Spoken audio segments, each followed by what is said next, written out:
Eksperiment, võrguinverter.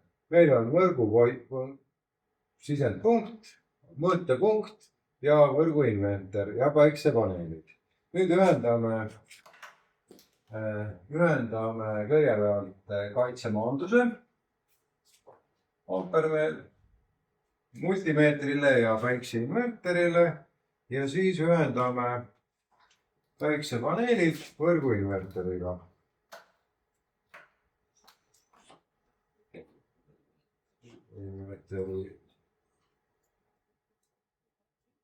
Alalisvoolu otsad, alalisvoolu silmiga.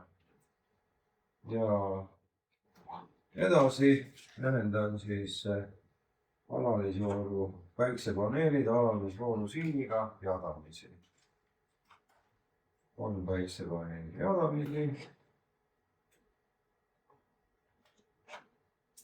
Ja näen, et päiksepaneelidel on pinge ja aga siis tuleb panna ka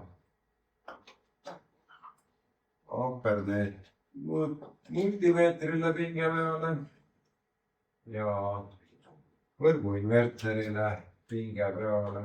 Ühendused on tehtud, lülitan pinge peale. Lüli läks põlema.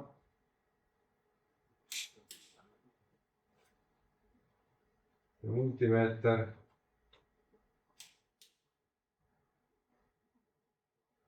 Peaks ka käivitama.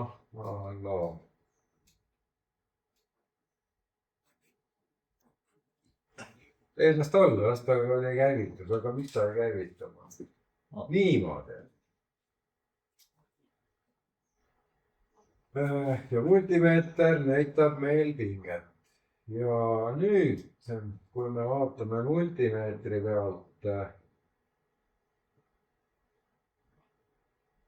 voolu, võimsust, siis on juba näha, et inverter toodab 20 vatti ja inverteri käivitamisaeg on circa 4 minutit, kui ta saavutab täisvõimsuse. Ja siit me näeme nüüd vaikselt vool hakkab tõusma päiksepaneelidel.